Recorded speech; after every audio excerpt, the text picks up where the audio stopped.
নমস্কার, শোনাচ্ছি সাহিত্যিক চারুচন্দ্র চক্রবর্তীর পারি। আজ উপন্যাসের তৃতীয় পর্ব। কাছারি সংলগ্ন চণ্ডীমণ্ডপে বছর বছর ঘটা করে দুর্গাপূজা হতো। খরচ জমিদারের, উদ্যোগ আয়োজনের ভার ছিল নায়েবের উপর। অন্যান্য উৎসব আমোদের সঙ্গে প্রতিবারই পুরো 3 দিন যাত্রার ব্যবস্থা। ঢাকা, বরিশাল, কলকাতা থেকে নামকরা সব দল আসত। নট্য কোম্পানি, মথুর সাহা, গণেশ অপেরা, শশী অধিকারী। কোনো কোনো বারে জমিদার নিজে উপস্থিত থাকতেন। শ্রেষ্ঠ গায়ক বাদকদের মেডেল দিতেন। হিন্দু মুসলমান নির্বিশেষে ব্যাপকভাবে প্রসাদ বিতরণ ছাড়াও সপ্তমী, অষ্টমী, নবমী 3 দিনই ভোজের আয়োজন হতো। প্রথম দিন ব্রাহ্মণ ভোজন। গোটা পরগনার ব্রাহ্মণেরা আসতেন। প্রত্যেকের জন্য সিধার ব্যবস্থা। যার ইচ্ছা বাড়ি নিয়ে যান কিংবা এখানেই রান্না করে খান। তার জন্য আলাদা রান্না বাড়িতে সব রকম বন্দোবস্ত মোতায়েন। দ্বিতীয় দিনে আসতেন বৈদ্য, কায়স্থ প্রমুখ জলচল বর্ণের নিমন্ত্রিতের দল। জলাচরণীয় শ্রেণীতে যাঁরা পড়েন না, হিন্দু সমাজের সেই বিশাল অংশের জন্য নির্দিষ্ট ছিল তৃতীয় দিন। সবচেয়ে বিস্ময়কর এবং আজকের দিনে হয়তো অবিশ্বাস্য, এই বিরাট যজ্ঞে রন্ধনশালার ভার নিতে বাইরে থেকে কোনো মাইনে করা পাচক ব্রাহ্মণ আমদানি করা হতো না। সে রেওয়াজও তখনও হয়নি। পাশাপাশি গ্রামের কয়েকজন গৃহস্থ ব্রাহ্মণ কন্যা অতি নিপুণভাবে এই কার্যটি সমাধা করতেন। পুরুষেরা তাঁদের সাহায্য করতেন এই পর্যন্ত। হাজার হাজার সমজদার ভোজনবিদ তারিফ করে খেতেন সেই রান্না। কে রেঁধেছে হে শুক্তানিটি? মাতঙ্গিনী ঠাকুরন আর কে? ওই মাছটা নিশ্চয়ই মোক্ষদা মাসির রান্না। পদ্মাপাড়ে বিদেশি পতাকা উঠবার বেশ কিছুদিন আগে থেকেই এইসব মাতঙ্গিনী মোক্ষদার দলে ভাঙন ধরেছিল। আজ তাঁরা নিশ্চিহ্ন হয়ে গেছেন। শাক্ত জমিদার, পূজার প্রধান অঙ্গ অপর্যাপ্ত ছাগ বলি। সেই সুপ্রচুর মাংসই ছিল ভোজের অন্যতম প্রধান উপকরণ। এই বস্তুটির বেশিরভাগ সদ্ব্যবহার করতেন উচ্চ বর্ণের ভোজনপটু মহাশয়েরা। নিম্ন শ্রেণীর ঝোঁক ছিল মিষ্টান্নের দিকে। মিষ্টান্ন কথাটা ওদেশের লোকেরা ব্যাপক অর্থে ব্যবহার করেন না। মিষ্টি অন্ন অর্থাৎ পায়েস। ঘন আটা, খাঁটি দুধ, ঢেকি ছাটা মিহি আতো, সুগন্ধি খেজুর গুড় কিংবা বাতাসা, তার সঙ্গে সুনিপুণ মিষ্টি হাতে স্পর্শ। এই কটি সাধারণ উপকরণ দিয়ে তৈরি এই বস্তুটির আরেকটা নাম ছিল পরমান্ন। পদ্মাপাড়ের মানুষের কাছে পরম সার্থক নামা। দুর্গোৎসবের বেশ কিছুদিন আগে থেকেই সেন পরিবারের তিলমাত্র বিশ্রাম থাকত না। নায়েব মশাই সবচেয়ে আদরের কন্যা তারা। উৎসব অনুষ্ঠানের প্রতিটি ক্ষেত্রে তার একটি বিশিষ্ট স্থান ছিল। এমন কোনো ব্যাপার নেই যেখানে কোনো ভূমিকায় তাকে দেখা যাচ্ছে না। অনবরত ডাক পড়ছে, এটা দাও, সেটা কোথায় গেল, অমুক জিনিসটা তুলে রাখো। এই সদাহাস্যময়ী সুমুখী সুবেশা চঞ্চলা কিশোরীটি যেন সমস্ত উৎসবের অবিচ্ছেদ্য অঙ্গ। যেখানে গিয়ে না দাঁড়াবে মনে হবে কোথাও একটা কিছু অসম্পূর্ণ রয়ে গেছে। কোনো মাঙ্গলিক অনুষ্ঠানে কিংবা কোনো হাসি গল্প আনন্দের আসরে তারা যতক্ষণ না এসে পড়ে অন্য মেয়েরা হাত গুটিয়ে বসে থাকবে। এবার সে কোনো কিছুর মধ্যেই নেই। দিন যত ঘনিয়ে আসতে লাগলো, গৃহিণী ক্রমেই চিন্তিত হয়ে পড়লেন। তারপর আর কোনো পথ না দেখে একদিন মেয়ের ঘরে গিয়ে বললেন, দিনরাত কি করিস ঘরে বসে? আর তো সময় নেই। এবার থেকে না লাগলে চলবে কেমন করে? কি করতে বলো আমাকে? নিষ্পৃহ কণ্ঠে বলল তারা। বাহ, নতুন করে বলবার কি আছে, যা করিস বরাবর। তা হয় না মা, এখানে বসে যা করবার আছে দাও। বাইরের কোনো কাজে আমাকে ডাকাডাকি করো না। বাড়িতে পুজো আর তুই এমন করে ঘরে দৌড় দিয়ে বসে থাকবি, তাতে যে সকলেরই অকল্যাণ। তারা জবাব দিল না। জানালার ধারে যেমন ছিল তেমনি বসে রইল। মা এগিয়ে এসে ওর গায়ে মাথায় হাত বুলিয়ে দিয়ে বললেন, তোর তো কোনো দোষ নেই মা, তুই এমন ঘরের কোণে মুখ লুকিয়ে আছিস কেন? চেহারার দিকে যে আর তাকানো যায় না। একটুখানি থেমে আবার বললেন, যা হবার তা হয়ে গেছে, আড়ালে বসে কাঁদলেই কি সব শুধরে যাবে? পাড়ায় না হয় না বেরোলি, নিজের বাড়িতে একটু নড়াচড়া না করলে আমি একা আর কদ্দূর পারি বল? নে ওঠ, কত কাজ পড়ে আছে। যত দেখছি ততই আমার নিঃশ্বাস বন্ধ হয়ে আসছে। মেয়ের গা ঘেঁষে দাঁড়িয়ে খোলা চুলের গোছায় আঙুল চালাতে চালাতে কথাগুলো বলে যাচ্ছিলেন মা। তারার চোখ দুটো জলে ভরে উঠল। মায়ের বুকে মুখ রেখে বলল, আমার জন্য সকলের কাছে তোমাদের মাথা হেঁট হয়ে গেল। মেয়ে হয়ে বাপ মায়ের মুখে চুনকালি লেপে দিলাম। কি করবি, সবই অদৃষ্ট। তুই তো আর ইচ্ছে করে কিছু করিসনি। বাইরে থেকে কে ডাকলো। সাড়া দিয়ে মা চলে গেলেন। যাবার আগে মেয়েকে আরেকবার তাড়া দিয়ে গেলেন। এরপর থেকে তারা ঘরের কোণ ছেড়ে একটু আধটু বাইরে বেরোতে শুরু করল। তখন দুর্গাপূজার প্রস্তুতি পুরোদমে চলছে। সেই সব ব্যাপারে মায়ের পাশে এসে দাঁড়ালো। শত কাজের মধ্যে বাবার খাবার সময়টিতে পাকা হাতে কাছে গিয়ে বসা তার বরাবরের নিয়ম। মাঝখানে বন্ধ হয়ে গিয়েছিল, আবার শুরু হলো। ছোট ভাই বোনেরাও আস্তে আস্তে কাছে ঘেঁষতে লাগলো। এই কটা দিন বড্ড ভয়ে ভয়ে কাটিয়েছে তারা। দূর থেকে শুধু তাকিয়ে তাকিয়ে দেখত, চোখাচোখি হলেই পালিয়ে যেত। এবার বেঁচে গেল। দিদির কাছে মানুষ, একেবারে দিদি অন্ত প্রাণ। মায়ের সঙ্গে তাদের সম্পর্ক কতটুকু। মানিক এবং আরেকটি ছোকরা চাকর সেই রাত্রে তার চিৎকার শুনে যারা ছুটে গিয়ে পড়েছিল অন্ধকার ঘরের মধ্যে, তাদের কাছে সে এতদিন মাথা তুলতে পারেনি।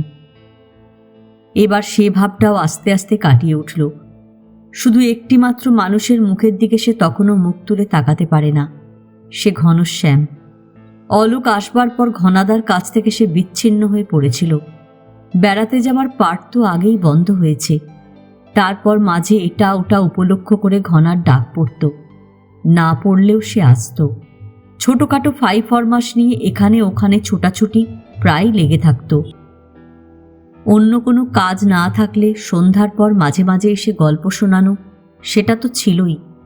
বিলের দেশের গল্প, নতুন জলে মাছ ধরা, বিশ্বকর্মা পুজোর দিন বাচারি নৌকোর বাজ, চড়কের নাচ, প্রতিমা বিসর্জন নিয়ে চৌধুরী আর কুণ্ডমশাইদের দাঙ্গা, আরও কত দুঃসাহসিক অভিযান, যা জুড়ে আছে ঘনশ্যামের কৈশোর আর প্রথম যৌবনের দিনগুলো।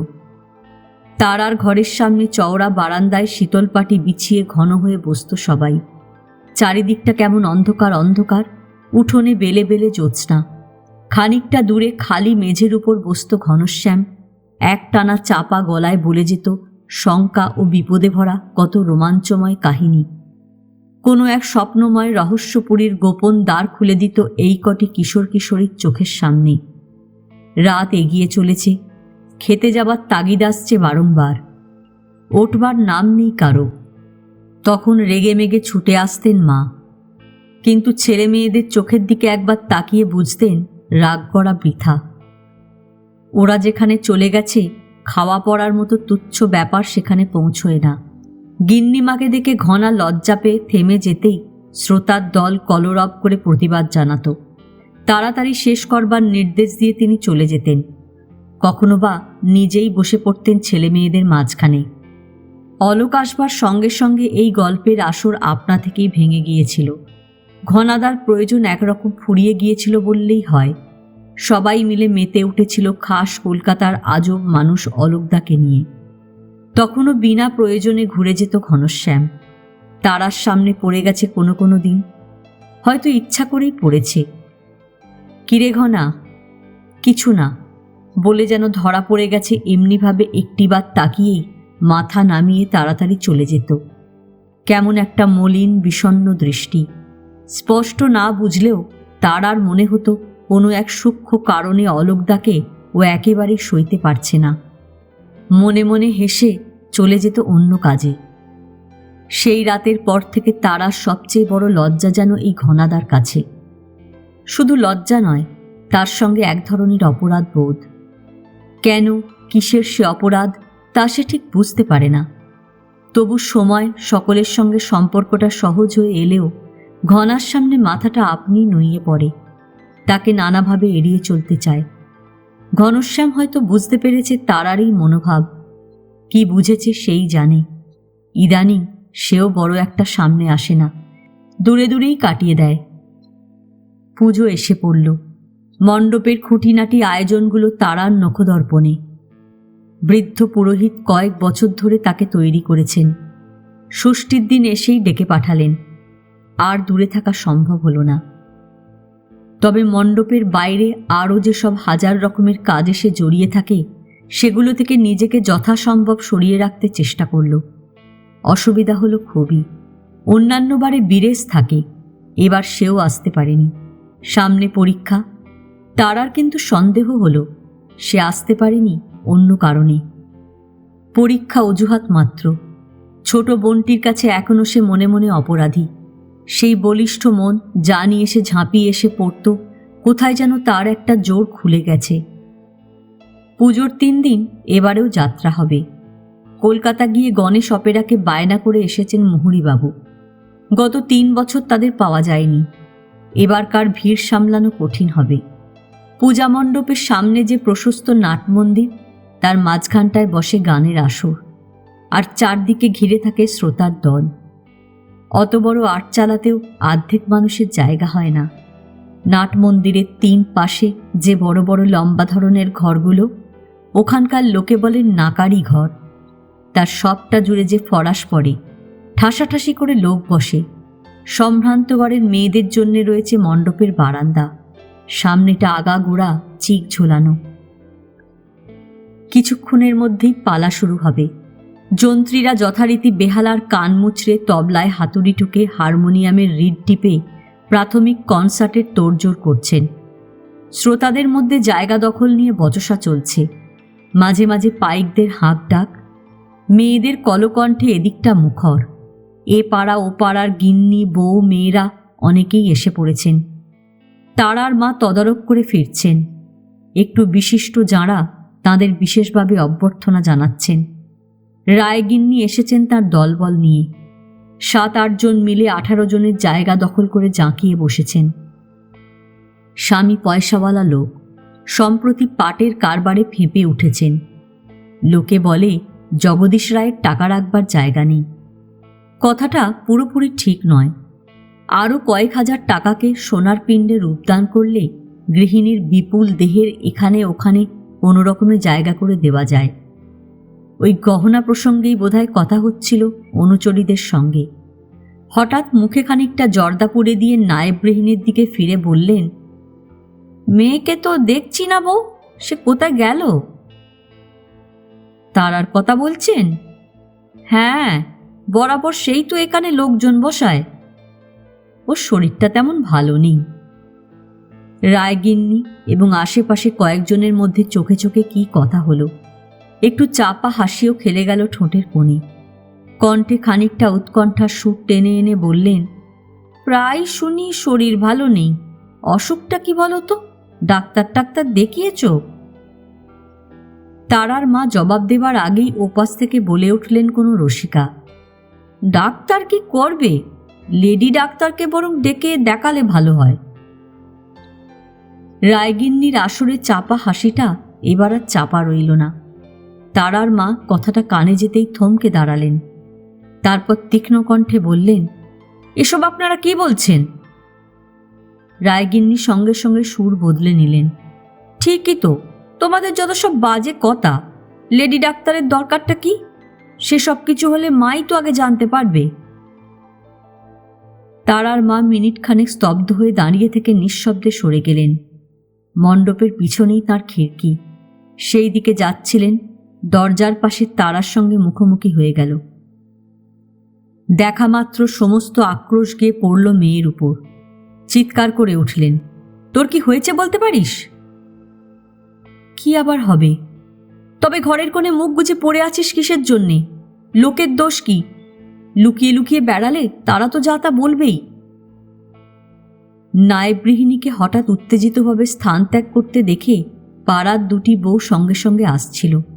তার একজন বলে উঠল, বলুক গে, ওদের কথা আপনি গায়ে মাখবেন না মাসিমা, জানেন তো কিরকম লোক। আপনি আসুন এদিকে, তুমিও বসবে চলো তারা, বলে তার একটা হাত ধরল বউটি। তারা শান্ত কণ্ঠে জিজ্ঞাসা করল, কি হয়েছে, কে কি বলছিল? সেসব তোমার শুনে কাজ নেই, রায়গিন্নিকে তো চেনো। মা আর দাঁড়ালেন না, আঁচলে চোখ মুছতে মুছতে দ্রুত পায়ে এগিয়ে গেলেন বাড়ির মধ্যে। তারা তাকিয়ে দেখল মায়ের চলে যাওয়ার পথের দিকে। মুহূর্তকাল দাঁড়িয়ে রইল অভিভূতের মতো। অকস্মাৎ চোখ দুটো যেন জ্বলে উঠল। বউটি আর একবার হাত ধরে টানতেই বলল, চলুন যাচ্ছি। সম্ভবত এই মুখরোচক বিষয় নিয়ে জমে উঠেছিল রায়গিন্নির আসর।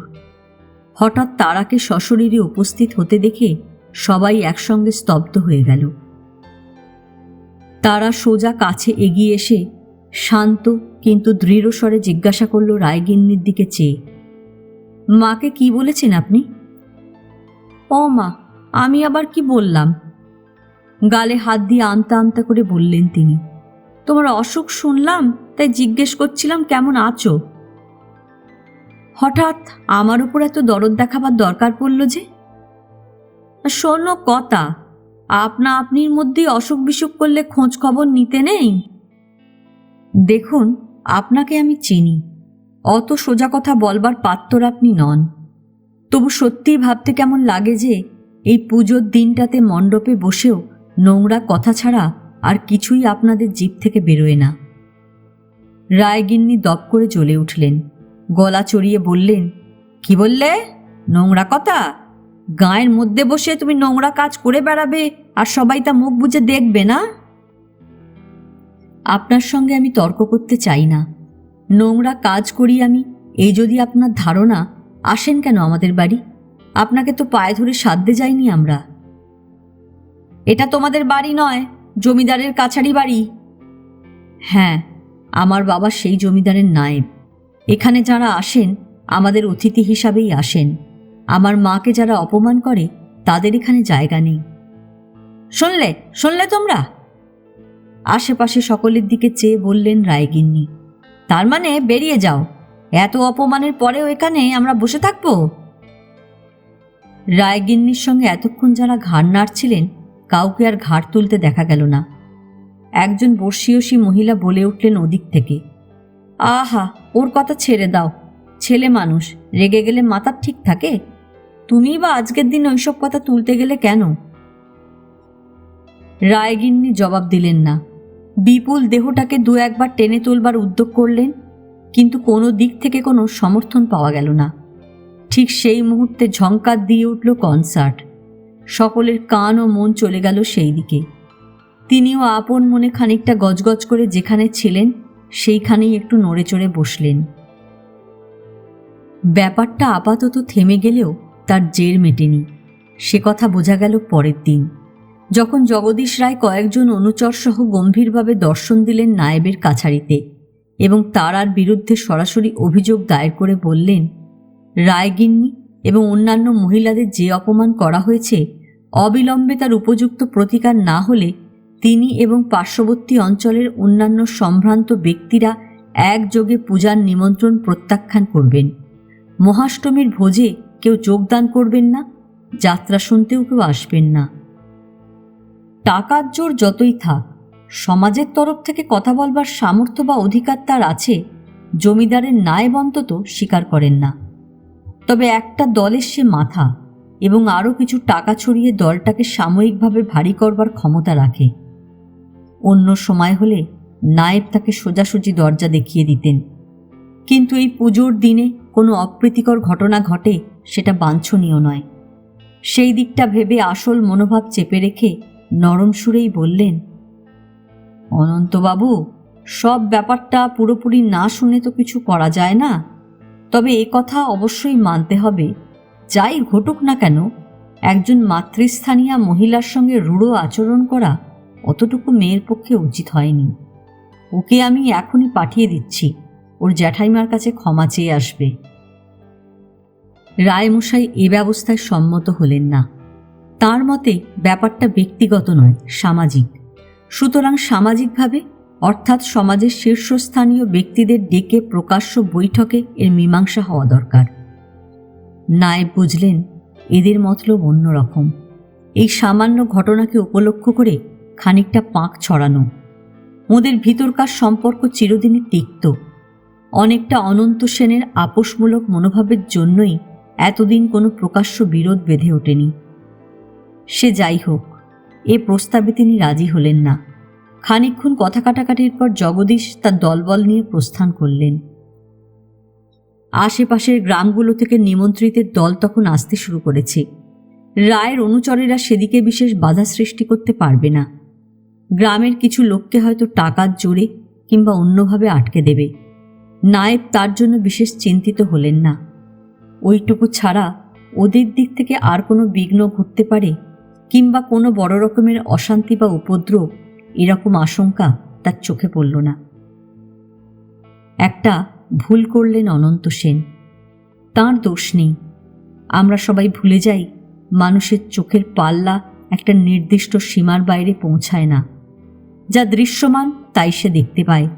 ঈশান কোণে পঞ্জীভূত অগ্নিবর্ণ মেঘ দেখে বুঝতে পারে ঝড় আসন্ন, কিন্তু যে ঝড় লুকিয়ে থাকে দৈব নামক অদৃশ্য এবং অন্তহীন মহাশূন্যের কোণে, তাকে সে কেমন করে দেখবে?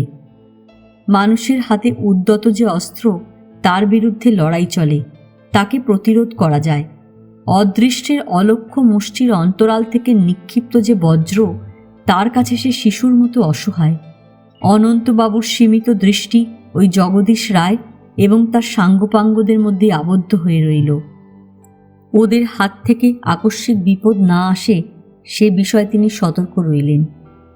কিন্তু বিপদ এলো এমন এক অজ্ঞাত অপ্রত্যাশিত দিক থেকে, যা চোখে দেখা যায় না, যার উপরে মানুষের কোনো হাত নেই। যে ঘটনাকে আশ্রয় করে এলো তাও অতি সামান্য। পুজোর 3 দিনই পশুবলির ব্যবস্থা থাকে। নবমীর দিন স্বয়ং জমিদারের কল্যাণে একটা মোষ বাৎসরিক বরাদ্দ। কোনো কোনো বছর অন্য কারো মানত থাকে। তাছাড়া ছাগ বলির সংখ্যাও বিপুল। আগের বছর পূজার ঠিক পরেই তারা জ্বরে পড়েছিল। অসুখটা একটু বাঁকা পথে মোড় নিলেও মায়ের আশীর্বাদে শেষ পর্যন্ত সাংঘাতিক হতে পারেনি। মেয়ের কল্যাণে মহাষ্টমীর দিনে জোড়া পাঁঠা মানত করেছিলেন তার মা। 2টি নিখুঁত কালো যমজ ছাগ শিশু কিছুদিন আগেই সংগ্রহ করে রাখা হয়েছে। মেয়ের জীবনের সাম্প্রতিক ব্যাপারগুলো যে রুষ্ট গ্রহের অভিশাপ, সে বিষয়ে আর সন্দেহ কি? গ্রহদোষ নাশ করতে পারে একমাত্র দেবানুগ্রহ। বাড়ির গৃহিণীকে মহাষ্টমীর দিন উপবাস করতে হয়, তার উপরে এই বৃহৎ অনুষ্ঠানের ঝক্কি ও পরিশ্রম। স্বামী ও পুত্র কন্যাদের অনুরোধ এড়াতে না পেরে অন্যান্য বছর তিনি একটু ডাবের জল কিংবা মিছরির পানা পান করে থাকেন। এবার আর কারো কথা শুনলেন না। প্রথম থেকে সংকল্প রইল নির্জলা উপবাস।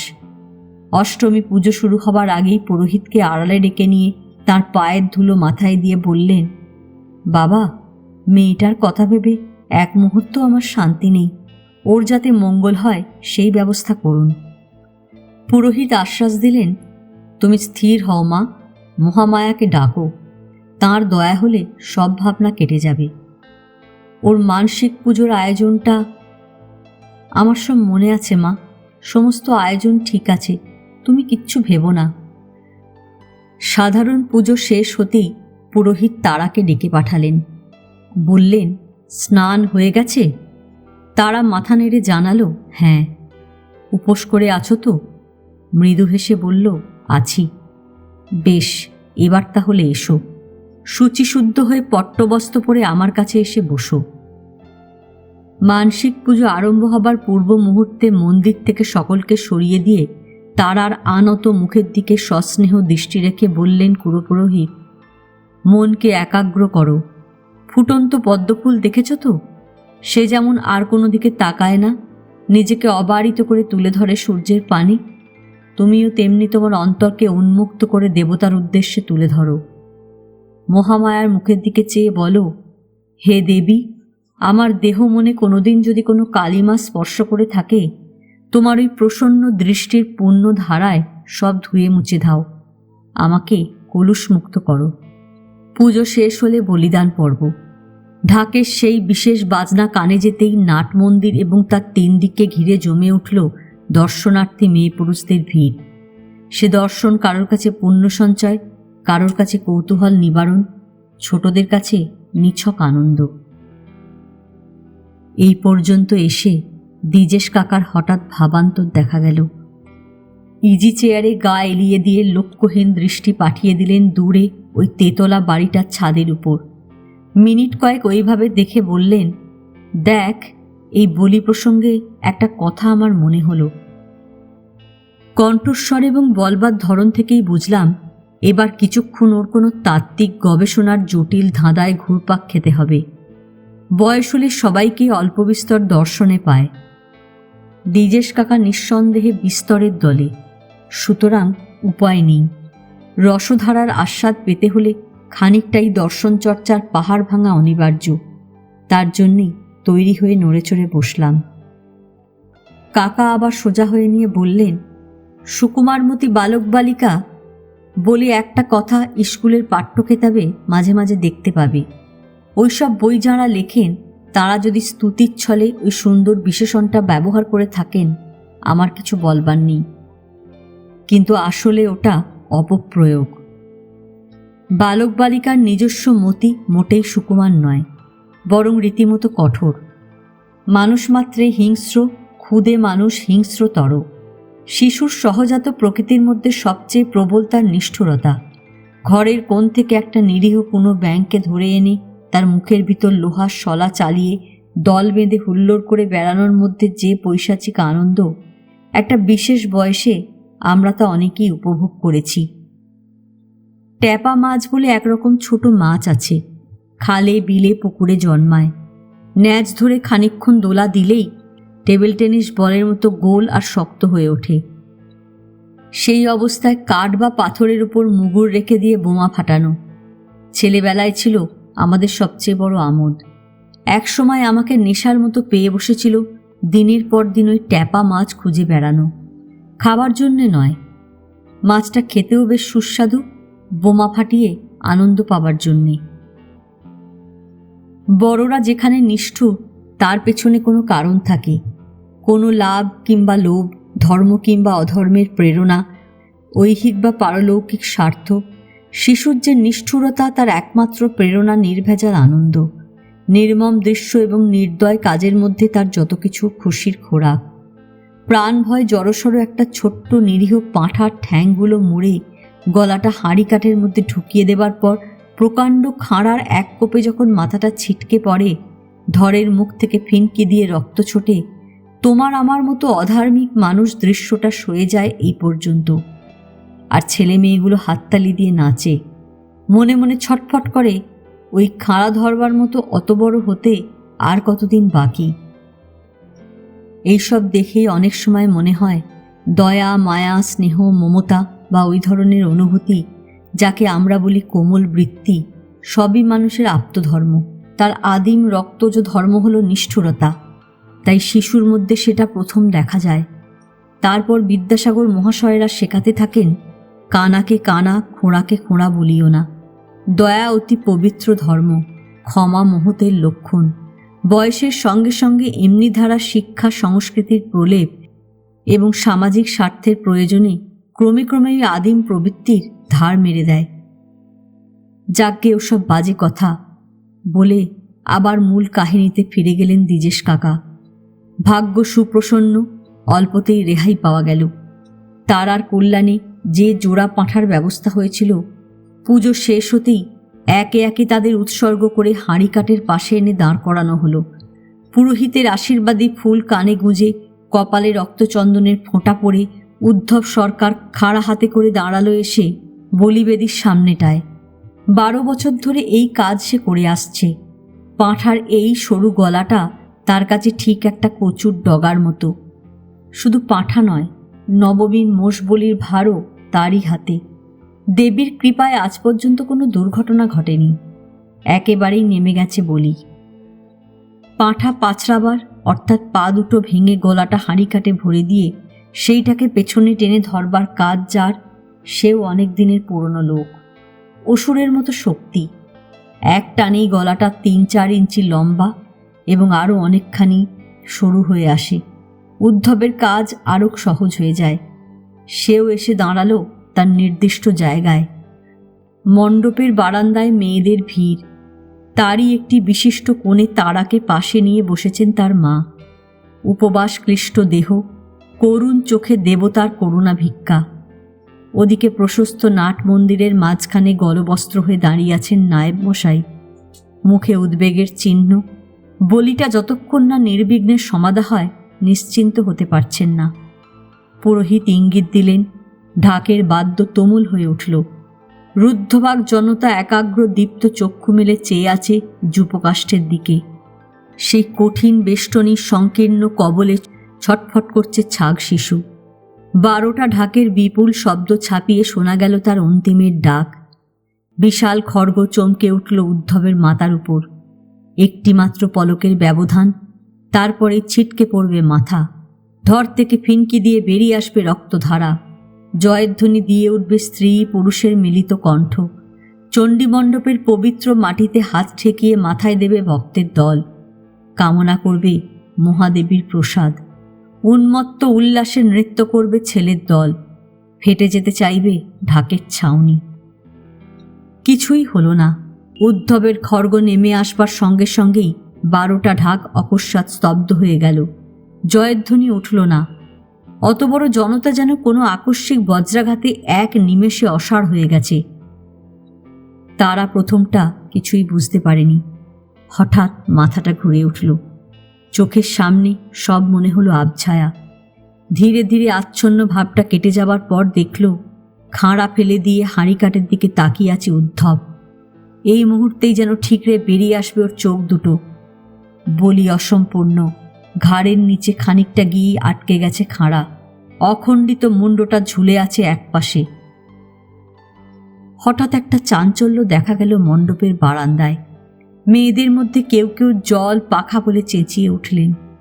তারা চমকে উঠে দেখল মা অজ্ঞান হয়ে গেছেন। বলি কথাটার অর্থ এক কোপে মুণ্ডচ্ছে। তা যদি না হয় তার চেয়ে বড় অমঙ্গল আর কিছু নেই। তখন বুঝতে হবে দেবী রুষ্ট হয়েছেন, পূজা গ্রহণ করেননি, ক্রিয়াকর্মে গুরুতর ত্রুটি ঘটেছে, কিংবা গৃহস্থের পরিবারে দেখা দিয়েছে কোনো পাপাচার। এই বিশ্বাস অনাদিকাল থেকে চলে আসছে পল্লী মানুষের মনে। আকস্মিক আঘাতের বিহ্বলতা কেটে যাবার পর দর্শক মহলে যখন সম্বিত ফিরে এলো, এই নিয়েই শুরু হলো কানাঘুষো এবং তার থেকে চাপা কলরব। এই কি হলো? এতকালের পুজো এই কাছারি বাড়ির, কোনোদিন যা শোনা যায়নি, আজ কিসের জন্য ঘটল সেই অকল্যাণ? কে জানে এ কিসের সূচনা? এ কথা তো অজানা নয়, দেবীর করুণা যেমন অপার, রোষও তেমনি অমোঘ, সুদূর প্রসারিতার ফল। সেন পরিবারের সমূহ বিপদপাতের মধ্যেই তা সীমাবদ্ধ থাকবে না। তাকে অনুসরণ করবে হয়তো কোনো ব্যাপক বিপর্যয়, বন্যা, অনাবৃষ্টি, দুর্ভিক্ষ কিংবা মহামারী। অনন্ত সেন ছুটে গেলেন পুরোহিতের কাছে। এ কি সর্বনাশ হলো ঠাকুরমশাই? কি উত্তর দেবেন তিনি? 32 বছর ধরে পৌরোহিত্যই তার বৃত্তি, সমস্ত মন্ত্র তার কণ্ঠস্থ, প্রতিটি ক্রিয়াকলাপ নিঃশ্বাস প্রশ্বাসের মতো সহজ ও সরল। সন্ধ্যা না করে জলগ্রহণ করেন না, সজ্ঞানে কোনোদিন কোনো পাপাচারণ করেননি। তবে কেন এ দৈব রোষ? নাট মন্দিরের দিক থেকে একটা উত্তেজিত কোলাহল ভেসে এলো। সবার উপরে জগদীশ রায়ের গলা। এ যে হবে আমরা আগেই জানতাম। পাপ ঢুকেছে নায়েব মশাইয়ের পরিবারে, ঘোরতর পাপ। পাপ? চমকে উঠলেন পুরোহিত। না না, এ আমারই কোনো ত্রুটি, আমারই দোষ হয়তো। আপনার দোষ কেন হবে ঠাকুরমশাই? এগিয়ে এসে প্রতিবাদ করলেন জগদীশ। আপনি সাত্ত্বিক ব্রাহ্মণ, আমাদের সকলের নমস্য।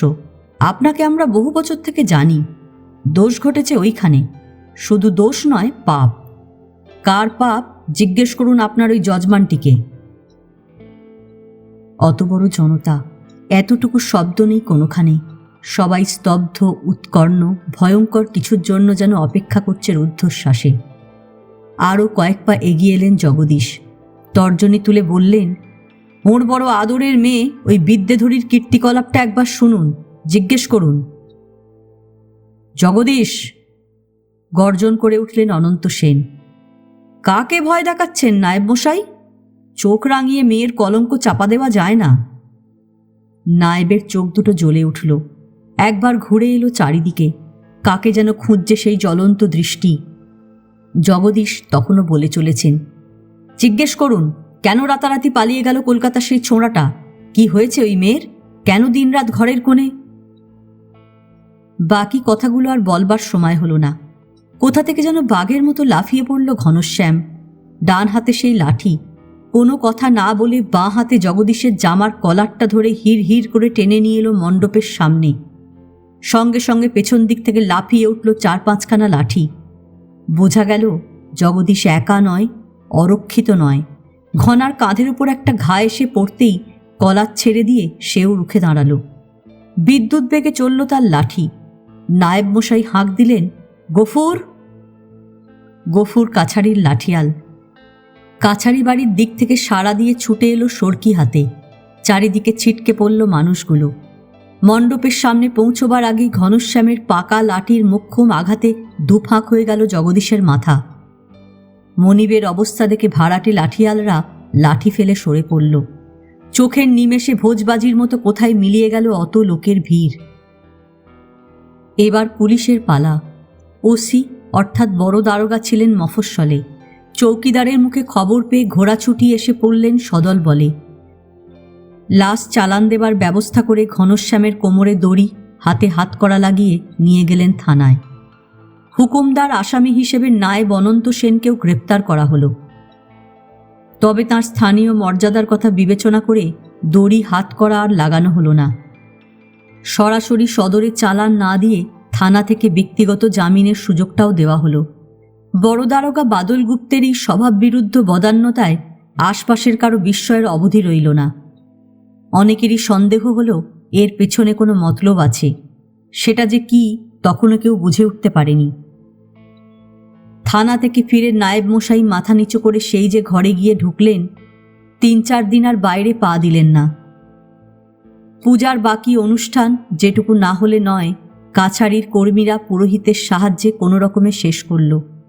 প্রতিমা নিরঞ্জনের সেই বিরাট সমারোহ, যার জন্য 20-25খানা গাঁয়ের লোক সারা বছর দিন গণে, সব বাতিল করে দেওয়া হলো।